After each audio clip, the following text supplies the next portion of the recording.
Salut les internautateurs et internautatrices, bienvenue dans notre petite pastille spéciale festival de jeux. Et qu'est-ce que c'est qu'un festival de jeux? Eh bien écoutez, on va faire suite à une première émission dans laquelle il était question de l'organisation d'un festival. Alors on a pris celui qui était le plus près, effectivement, Orléans-Joux. Et c'est à nouveau l'équipe d'Orléans-Joux, le festival super avec du génial dedans, mais pas que nous accueillons aujourd'hui. Alors en l'occurrence Nico, salut. Salut. Bienvenue à toi et tu es venu en tant que président, je crois, président de l'association qui gère le festival Orléans-Joux avec deux collègues du bureau, Boris. Bonjour Guillaume. Et Dom. Salut Guillaume. Toi aussi tu fais du festival en plus de toutes tes activités ludiques. On va en reparler tout de suite, Alors on a fait une première émission où du coup on a commencé à voir ce que cachait l'organisation d'un festival. Orléans-Joux, on est à sa combienième d'édition? C'est la 3e édition cette année. Donc c'est la 3e, encore un jeune festival et pourtant il a grandi. Vous attendez combien de personnes? Allez, on va dire si on pétait un record, ça serait combien? Si on pète un record déjà à 4000 entrées, ça sera déjà un bon chiffre. Déjà bien, ouais. Ça sera un bon chiffre. 4000 entrées pour la 3e édition. Ça se passe le 10 et 11 septembre au Campo Santo, un lieu quand même assez magique dans Orléans. Tout à fait. Toute la journée. Oui. Et du coup, on avait un petit peu vu ce que ça voulait dire en organisation, demande de bénévoles, contacter les gens, contacter les tables d'auteurs en sachant qu'il en faut un certain nombre par rapport à de la demande. Il faut être capable de dire non et oui, gérer l'espace. Voilà, contacter les éditeurs. Recevoir les jeux, savoir qui vient. On est à une semaine du festival. Où est-ce qu'on en est? Ça y est, c'est bon, on peut se poser, tout est réglé? Tout est réglé, on va dire, le gros du festival est réglé. On est là dans la partie, on entraîne nos bénévoles à animer les jeux. Donc ça fait 2 soirées. Beaucoup de bénévoles? 111 bénévoles au total. D'accord. Donc ça fait quand même une petite armée déjà. Tous vont animer non, ou pas il y en a tous. qui seront à l'entrée, à la buvette? Voilà, alors, il y en a pour l'accueil, il y en a pour la buvette et il y en a pour l'animation. D'accord. Ouais. Et pour l'hébergement. Hébergement. Voilà. Stand éditeur pour l'animation ou les éditeurs qui ont décidé, puisque c'était une des possibilités d'organiser un festival. On peut très bien dire venez avec vos animateurs, messieurs, mesdames les éditeurs ou distributeurs. Ou on peut aussi proposer de des animateurs. Donc c'est ce que vous avez fait. C'est ça. On fait les deux. Ou les deux. On fait les deux. D'accord. Voilà. Sur table. Oui. D'accord. Donc du coup, il va y avoir des tables animées éditeurs, par des éditeurs et des tables jeux animées par des tables éditeurs animées par des bénévoles. Et des tables éditeurs animées par des bénévoles. C'est-à-dire qu'il n'y a pas de table… Il n'y a pas de table Orléans-Joux? Non. D'accord. Il y a des tentes avec les éditeurs et puis les animateurs parfois qui seront des animateurs du festival. C'est ça. Avec un petit bémol pour le jeu de rôle. Alors le jeu de rôle du coup, Boris, d'Ivoire. C'est vrai que c'est une section qui du coup cette année a priori a quand même bien pris. Tu disais un peu. Oui, on a été étonnés. Alors on avait dynamique. déjà un sentiment de réussite par rapport à l'an dernier au nombre de tables qui avaient été jouées, au nombre de festivaliers qui avaient été intéressés par l'activité jeu de rôle. Oui. Et là cette année, on a eu donc beaucoup de maîtres de jeu qui se sont inscrits pour pouvoir faire découvrir le jeu de rôle et animer quoi. Donc pas d'éditeurs, mais par contre des bénévoles qui vont être maîtres de jeu. On a 6 tables actuellement. D'accord. Sur les 2 jours sur au les total. 2 jours au total, donc par jour, 6 tables par jour en fait, voilà. Et des bénévoles qui vont être joueurs aussi sur les tables pour permettre à des visiteurs seuls qui veulent essayer le jeu de rôle, de pouvoir intégrer facilement une partie qui a peut-être déjà commencé, mais qui… de ne pas être seul et presque moins d'appréhension. on va jouer tous les deux. Voilà, c'est tout à fait ça. D'accord. Vous avez été contacté par des éditeurs de jeux de rôle en disant tiens, moi j'aimerais bien qu'on joue au mien? Alors on a eu quelques contacts et je pense que l'année prochaine ça se formalisera encore plus. Il faut du temps pour que les éditeurs de jeux de rôle se rendent compte du potentiel que l'activité jeu de rôle maintenant a au sein d'un festival. Et c'est le cas là pour les initiations, c'est vraiment parfait. D'accord. Du coup, je me tourne vers Dom parce que je sais que pas seul, mais tu t'es bien cassé la tête aussi. Ça veut dire que là, le plan est arrêté, l'organisation spatiale du festival. Ça a été chaud parce que j'imagine que là, en plus, on est dans un espace fermé, donc on ne peut pas pousser un petit peu à gauche, à droite. Alors l'espace est grand, donc on n'a pas encore rempli complètement l'espace. Encore de la marge. Voilà, je dirais ce qui nous pose problème, c'est une histoire de choix, c'est qu'au bout d'un moment, il faut qu'on dise on loue tant de tentes.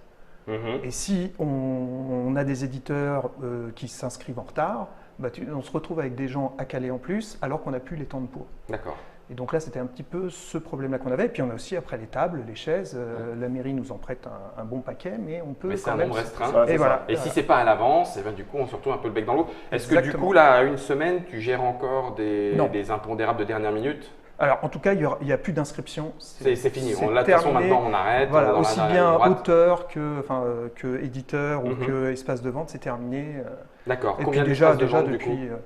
Combien d'espaces de vente On en a 1, 2, 3, 4, 5, 6, D'accord. 7. 7 espaces de vente. 7 espaces de vente. 7 espaces de vente, dont 4 boutiques orléanaises. D'accord. Voilà. Ouais, ça fait relativement un bel équilibre. Et puis, du coup, je sais aussi que tu t'occupais normalement de la protozone. Oui. Combien d'auteurs? 16 auteurs Ok. cette année, dont un auteur de jeu de rôle, ce qui est une première, qui va génial. présenter un prototype de jeu de rôle. jeu de rôle. Et donc, il va faire ses parties de son jeu de rôle qu'il a créé Super, lui-même. Et bonne ça, idée. c'est en partie une d'initiation première. aussi. Voilà, etc. exactement. Excellent, Ça, c'est d'accord. une première. Petite première. Il y a une autre première, me semble-t-il, et pas que. Il va y avoir une escape room. Oui. Une ou deux, peut-être même deux. Alors, deux deux escape rooms. D'accord. Il y en a une qui va être gérée, qui sera de l'initiation à l'escape room, qui sera gérée par Get Out Orléans. Mhm. Voilà, donc ça sera des tables avec une initiation un petit peu à la résolution d'énigmes qu'on peut trouver dans une Dans escape une room. escape room. Et ensuite, on aura en présentation l'escape room Room 25. D'accord. Voilà. De Qui a été Matago. initiée à Cannes. Voilà. Et C'est ça. qui, du coup, est itinérante. Que vous Exactement. allez Et qui, recevoir. et qui sera animé par nos bénévoles. D'accord, animé Voilà. en interne Voilà, par les bénévoles. Autre petite nouveauté, parce que l'espace enfant qui existe l'année dernière et encore les années avant sera toujours présent. Toujours. Donc c'est animé aussi par des Non, bénévoles. là c'est animé alors, par des bénévoles, mais par une ludothèque. D'accord, c'est Voilà, une c'est la ludothèque. ludothèque de la Donc là, on est, Saint-Jean-de-Bréal. on est dans le réseau associatif C'est ça, tout à que fait. vous avez monté autour de Orléans Jeux pour Exactement. pouvoir gérer Ouais, ces tout à fait. différents, C'est ça. différents espaces. On ne laisse pas les enfants pendant qu'on joue, c'est Non. ça? On avait dit évite, ça on dans la- évite, oui, Ah, on évite. C'est pas une Sinon on garderie. les retrouve pas en fait. Il y en a qui l'ont fait l'année dernière et Il les On a cherche perdu toujours, hein. vos, on a perdu vos enfants. Bah, on Ah, cherche désolé. toujours des ballons pour le troll ball. Donc Voilà. les enfants qui n'ont pas de parents, hop, Au ballon, troll ball. ballon pas troll de ball. troll-ball. Voilà. Donc ce n'est pas une garderie, Non. c'est un espace d'animation avec Pour les les enfants, parents voilà. pour les Bah, enfants. faut pas oublier qu'un des buts de notre festival, c'est le lien familial. Oui. Donc, Le but du jeu C'est n'est quand- pas d'arriver en disant hop, moi j'en profite et puis exactement. je vais jouer. Justement, il faut apprendre à jouer avec ses enfants. Il y a Mhm. des jeux qui se jouent très bien entre adultes et avec des Avec du en plaisir à famille. prendre aussi. en Exactement. famille. D'accord. exactement. Ça marche. Et puis enfin, en espérant qu'on ait fait le tour un petit peu des nouveautés, la tente, j'allais dire la tente de la rencontre, la tente des rencontres, la tente. L'espace événementiel. L'espace Voilà, on va événementiel. faire Ah, l'espace événementiel. l'espace événementiel. Exactement, ça c'est en effet une des nouveautés cette année. On va donc avoir un espace qui va nous servir pour les tournois, D'accord. puisque les années précédentes, les tournois, c'était, bon, à part le tournoi pandémie, il n'y avait pas grand-chose. Là, on a décidé d'ouvrir au tournoi, donc on va avoir plusieurs tournois, un tournoi de Karuba, un de Seven Ah bah. Wonders, un de Seven Wonders Prod. Duel, Apoprod, et un de X-Wing. X-Wing, Edge. exact, et je crois qu'on a fait le tour. D'accord. Il Donc me 4 semble. tournois sur inscription comme d'habitude. Ça veut Exact. dire Alors sur gérer inscription des à l'avance, lots, et puis sur aussi place. Sur place directement. sur place, aussi. voilà, on Ça restera s'inscrit, ouvert. c'est à la bonne franquette. Il n'y a que le X-Wing, je crois, où il faut vraiment Oui, s'inscrire oui, c'est en ça. avance parce avec que les points, là il faut voilà. la liste. Et il y a c'est des ça. places Oui. limitées. Oui, ouais. oui, oui. D'accord. Oui, le X-Wing ne sera pas ouvert sur place. Il faut vraiment s'inscrire à l'avance. Du coup, Nico et chacun de vous, la décision d'ouvrir, j'allais dire, de nouvelles sections ou de nouvelles opportunités dans le festival, alors c'est toujours enrichissant, mais j'imagine que ça multiplie les problèmes organisationnels. Ça veut Et dire le qu'il boulot. faut trouver Et le le temps, boulot, ouais, faut ouais, trouver c'est le ça, temps, le c'est ça, temps, le les gens qui vont s'en occuper, les contacts à prendre. Donc, est-ce que c'est toujours, j'allais dire, gagnant-gagnant, ou est-ce qu'il y a des moments où on dit, bon, bah, on a pris ça sous le dos, on le fera peut-être pas Alors, l'année prochaine?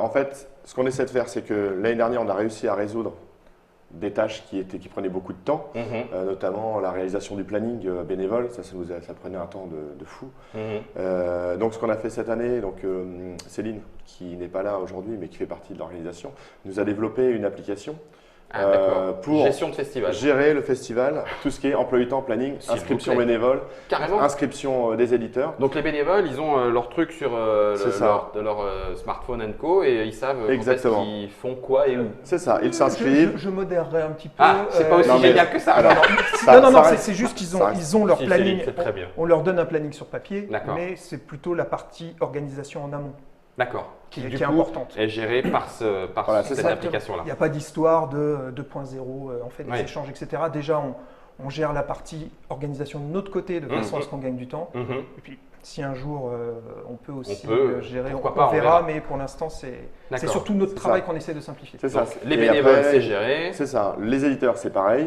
Lorsqu'ils sont inscrits, les facturations se fait un petit peu en automatique. Voilà. Et du coup, tout ça, c'est du temps qu'on a pu pouvoir consacrer à autre chose. Et après, là, on essaye des choses. On verra si avec notre public, ça fonctionne ou pas. Si ça ne fonctionne pas, et ben l'année prochaine, ce qui ne fonctionne pas, on l'enlève et on essaiera autre chose qui fonctionnera peut-être mieux, plus adapté à notre public. Parce que c'est vrai que pour l'instant, on a un public familial. On a aussi du public averti, mais on essaie de s'ouvrir à un maximum de public. Donc il faut qu'on trouve des animations pour tous, qui nous prennent du temps, mais qu'on valorise le temps qu'on y passe.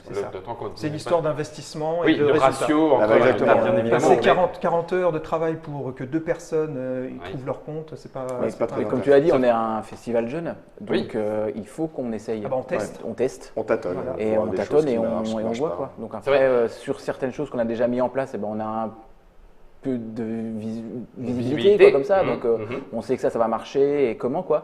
Et puis sinon, on teste, donc on voit et on verra l'année prochaine. Et on a encore des idées quoi. On a encore des idées sous le coude, donc mais ça risque d'être pour remplacer quelque chose qui marche pas bien. Comme disait Dom, même si le Campo Santo est grand et qu'il nous reste encore un peu de place. Après, on va être limité, on ne pourra pas faire toutes les activités qu'on veut. Donc, il faudra quand même qu'on limite et qu'on garde ce qui a plus quoi. Qui peut faire évoluer. On a aussi le nombre de bénévoles qui est limité, donc on ne peut pas faire 1000 activités différentes. Il faut qu'on mette nos forces au bon endroit. Et puis savoir garder la bonne proportion par rapport au festival voulu, aux forces que vous avez et à la taille du festival voulu. Bien sûr. Il faut quand même dire une chose, c'est que chaque année, on perd 20 bénévoles. Ah oui, voilà. Donc à renouveler. Vous les perdez, ils meurent sur place? Non. C'est tout ça qui vient En fait, le nombre de bénévoles a tendance à réduire d'année après année. Heureusement que les éditeurs viennent plus nombreux, parce que sinon on sera embêté pour l'animation de table. Donc, alors il va peut-être y avoir un regain, mais il y a un essoufflement. Oui, mais tout simplement parce qu'il y a aussi, moi je l'ai vu il y a pas mal de bénévoles, ils ont envie de profiter du festival. Oui. Bien sûr. Plein. Bien sûr. Donc, et quand on est bénévole, on profite un peu moins du festival, même s'ils ont des plages horaires. Maintenant, on essaie, plus il y a de bénévoles qui sont actifs sur le festival, plus les plages horaires demandées sont restreintes. Mais il y a aussi pas mal de bénévoles qui disent oui, mais moi j'aimerais bien aussi profiter du festival, parce que ça me plaît. Et donc on arrive pour l'instant à trouver un juste milieu. Cette année, il faut quand même noter que les éditeurs ont joué le jeu. Et animent leur propre table. Donc nous, ça nous libère aussi une partie de nos bénévoles dont on a besoin pour la logistique inévitablement, parce que ça repose essentiellement sur eux. Oui, donc voilà un élément à prendre en compte aussi pour l'organisation d'un festival, c'est le ratio entre la passion des gens qui viennent et qui du coup bénévolement animent, et puis en même temps leur envie à eux aussi de profiter d'un événement organisé. C'est pour ça qu'on a besoin du tissu associatif qu'on a réussi à créer avec Orléans Joue, que ce soit pour les bibliothèques, que ce soit avec les associations qui sont autour, parce que c'est grâce aux bénévoles des associations qu'on arrive, aux membres des associations qu'on arrive à recruter principalement. On a aussi des bénévoles hors association qui viennent, d'ailleurs même de loin. Maintenant, on a des bénévoles de Paris, de Lille aussi, qui sont fans de jeux de société, qui connaissent le travail entre guillemets d'animateur de jeux et qui viennent aussi pour le festival pour être bénévoles. Et pour nous, c'est bien. C'est précieux. Il faut savoir qu'il y a un vrai tissu au niveau des bénévoles sur toute la France. C'est-à-dire qu'il y a des bénévoles qui peuvent habiter à Toulouse et qui vont monter pour faire le festival de l'île du Nord et l'inverse, ou aller à Orléans. Voilà, il y a vraiment ce côté. On a des vrais fans. On a des vrais passionnés et qui adorent animer, qui sont prêts à passer tout un week-end à animer des jeux parce qu'ils y prennent plaisir, autant qu'à jouer. J'avais pas pensé à poser la question, on en parlera d'ailleurs peut-être dans une Trick Track télé quand le moment sera venu, mais de plus en plus, des personnes se professionnalisent, on pourrait le dire comme ça, dans l'animation de jeu, et donc le proposent, mais en tant que prestation. Donc ça veut dire que là, on rentre dans un autre système, puisqu'on est presque dans une relation contractuelle. J'imagine que pour un festival, c'est un poste budgétaire qui pour l'instant ne pourrait pas s'envisager. Non, c'est les éditeurs qui profitent de ces personnes-là. D'accord. Voilà. Et du coup, ça permet à plus d'éditeurs d'amener leurs propres animateurs. Avec la confiance nécessaire, parce qu'on sait que ça va être bien animé. Pour qu'un festival ait À la limite, c'est peut-être plus rentable pour un festival d'offrir peut-être le logement aux éditeurs ou des choses comme ça, plutôt que d'embaucher des professionnels de l'animation. À mon avis, ça nous coûterait moins cher d'inciter les éditeurs à venir avec leurs animateurs, peut-être en leur proposant le logement, des choses comme ça. Mais on n'en est pas encore là non plus. On est trop jeune pour ce genre de choses. On essaye pour l'instant de prendre soin des bénévoles, quoi. Et puis des éditeurs. Justement, de ne pas les perdre. On les loge, on les nourrit correctement. On essaie de loger quand même les éditeurs chez les bénévoles, de leur donner à manger, tout ça. C'est vrai pour limiter quand même les frais. C'était aussi une particularité. Il y a d'autres festivals où on s'arrange, entre guillemets, à la bonne franquette, mais faire un lien entre ces passionnés du jeu que nous sommes tous, bénévoles, etc. Et puis du coup les éditeurs, je reçois un éditeur à la maison, je suis tout content, et puis ça permet de discuter du boulot, du milieu, ça renforce le côté, le milieu, on se connaît un petit peu les uns les autres, ça c'est quand même un lien fort. On s'est rencontrés comme ça avec Maurice d'ailleurs, tout à fait. Oui, c'est vrai. Et du coup, dans l'événementiel, on a parlé des tournois, est-ce qu'il y aura d'autres propositions ? Oui, il va y avoir un espace VIP, n'est-ce pas? C'est pour ça d'ailleurs qu'on va devoir passer le prix d'entrée du festival à 595 francs. C'est bien, c'est en ça, France. C'est autre chose. Oui, Maryse. Ce sera toujours 2 € et gratuit pour les moins de 12 ans. D'accord. Mais en effet, on a un espace dédicace et rencontre. Donc, il va y avoir 2 phases de dédicaces, 14-15 heures si mes souvenirs sont bons, le samedi et le dimanche, où en fait ils vont tous être là pour dédicacer. D'accord. Parce qu'ils préfèrent être tous ensemble. Oui, c'est vrai. Voilà, pour ça chat, ça discute, ça déconne, et puis pendant ce temps-là, on dédicace des boîtes de jeux de société. Donc on aura quand même pas mal de monde. Je peux en citer quelques-uns. On va avoir Tom Verchex, on va avoir Gaëtan Bojano. On va avoir Maud Sigil. Voilà, l'illustratrice de Sigil et de l'autre jeu qui va sortir. Ça y est, je l'ai perdu. Merci Germain. Voilà. On l'a pas bien entendu. Et qui c'est qu'on va avoir d'autres? Vincent Bonnard pour God Save the Queen. Oui. Richard Champion, l'auteur de Cognito et Cognito Musique. J'en oublie certainement, c'est très mal, mais c'est comme ça. Ce qu'on oublie, il faudra nous pardonner. Mais de toute façon, sur le site, il y a tout. Bien sûr, il y a le programme sur le Facebook, il y a le programme sur le site, et donc au-delà des dédicaces, il y a des rencontres. Donc on s'assied à une table, par exemple, Monsieur Guillaume va s'asseoir à une table. Continue donc, tout va bien. Ne t'inquiète pas. Avec les genoux cassés, tu ne pourras pas aller bien loin. Et du coup, il faudra que tu nous rembourses les frais, tout ça, quand tu as avancé. Non, il n'y a pas de ça. C'est comme ça que les rumeurs partent. Oui, donc, Monsieur Guillaume devrait être là. Alors, au niveau du créneau horaire, on ne sait pas encore trop, mais bon, c'est ça qui est rigolo. Mais c'est vrai qu'on est encore dans cet aspect, alors j'allais dire sociétal, dans cet aspect. Le jeu, finalement, c'est le moyen de rencontrer des gens, puisque là, il y a des gens, rencontrons-les avec ou sans jeu, finalement. Et papotons. Et discutons. Et du coup, on va discuter de jeu. Toi, j'imagine que tu vas discuter aussi de ton activité de traduction, certainement. LSF, peut-être, oui. Enfin, moi, je suis prêt à répondre à On a Mathilde aussi qui va faire une rencontre, et qui d'ailleurs sera aussi dans l'espace dédicace pour Focus. Donc, qui c'est qu'on Toi? Ah oui, avec pareil. Le 3D dans le jeu de société. Avec la 3D dans le jeu de société. Vincent Bonnard va aussi faire une rencontre. Oui, l'auteur de Paris 1800 va aussi faire. Voilà, donc vraiment des trucs. Des profils très différents, et donc du coup, augmenter. Alors, c'est pas l'objectif, c'est de se faire plaisir en rencontrant des gens. Alors, on peut s'inscrire à l'avance sur les événements Facebook. Et puis après, on passe à côté, on écoute, ça nous intéresse. On s'assied et puis voilà. Le badaud est le bienvenu. Exactement, bien sûr. D'accord. Donc ça, c'est la petite nouveauté aussi. Activité artistique, j'ai entendu dire aussi. Oui. Ah oui, il ne faut pas que j'oublie ça. Un sculpteur. Il y aura un sculpteur et une peintre qui vont venir faire de la démo de peinture et de sculpture, qui vont pouvoir montrer au grand public comment on va sculpter une figurine. On va pouvoir regarder comment ça se passe. Des techniques de peinture, comment ça se passe, ce processus exactement de création. Voir comment ça se passe, ce petit milieu fermé de la figurine, et on va pouvoir palper. Alors pas en mode atelier, en mode je regarde. En mode visu, mais je suis pour pas sûr. La peinture, il me semble qu'il y a quand même un petit peu. Je crois qu'il y a une bénévole de Orléans Wargame, notre association, qui fait toujours d'initiation à la peinture et qui va être là en démonstration. Alors peut-être pas pour tout le monde, mais je pense qu'il y a des gens qui pourront regarder un peu et puis profiter avec un peu elle plus. Était l'année dernière, l'an dernier, ça a bien marché. Elle était l'année dernière, ça a très bien marché. Là, le fait qu'il y ait un sculpteur en plus, c'est très bien parce que ça, au moins, on a la chaîne, création de la figurine et puis après peinture. Donc c'est petite proposition. Ça permet aux gens qui connaissent le jeu de société, mais dans les grandes lignes, de se rapprocher un peu du jeu de figurines en passant par des artistes pour voir, ah tiens, et s'il y a une figurine, c'est pour jouer à quoi? Et pour nous, ça nous fait aussi un lien entre divers jeux, toutes les activités. Il ne faut pas oublier que le jeu de société, maintenant, il y en a plein avec des figurines. Oui, aussi Mice and Mystic, jeu de rôle aussi. Et du coup, il y a plein de gens qui peignent leurs figurines alors qu'ils ne font pas du jeu de figurines à proprement parler. Ils font du jeu de société dans lequel il y a des figurines. Ça, c'est de plus en plus le cas. Alors du coup, par contre, toujours pas de off la nuit, de jeu toute la nuit jusqu'à le lendemain matin? Ce qui sera fait cette année, mais c'est une version non officielle en fait. D'accord. Voilà, c'est juste qu'on reste entre bénévoles et comme les bénévoles de jeu. Voilà, bénévoles, les éditeurs, les auteurs resteront sur place. Tout est fermé au public.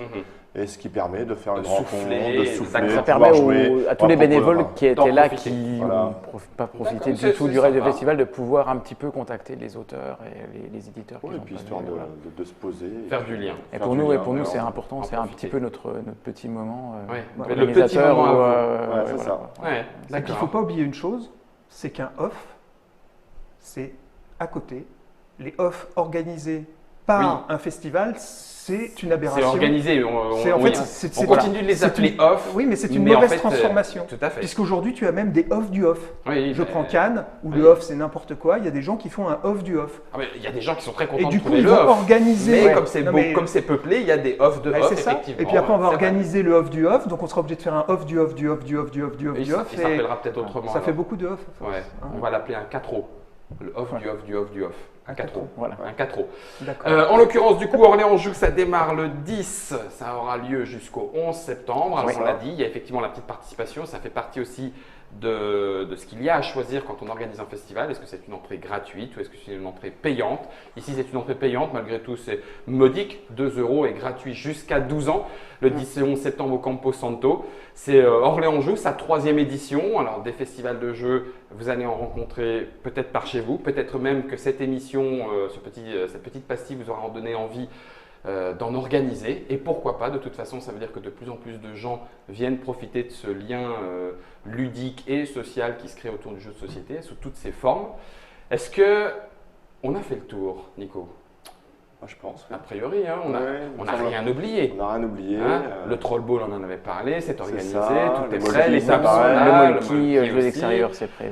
Les jeux extérieurs. On aura le beau temps, les escape rooms, l'espace enfant, le jeu de rôle, on a tout fait. Tout ça avec les rencontres &Co. C'est le 10 et 11 septembre pour l'enjeu. Merci Boris, merci Dom. Merci d'être venu avec Nico. Merci Nico. Merci Guillaume. Et merci Guillaume, merci aussi à l'équipe de Tricot d'avoir accueilli pour ces 2 vidéos. On le redit, c'est vrai que c'est quand même facile, on est à côté. Oui, on est à côté. On ne pourra peut-être pas le faire pour tous les festivals. Mais là, en l'occurrence, lui donner un petit recul sur qu'est-ce que c'est qu'organiser un festival, et bien après tout, pourquoi pas? Et quand on peut, on le fait avec plaisir. En attendant, on se retrouve samedi et dimanche 10 et 11 septembre autour du festival Orléans Joue, pour ceux qui auront la joie d'être avec nous, la chance peut-être. Et puis en attendant, c'est à vous de jouer. Salut! Merci. Au revoir.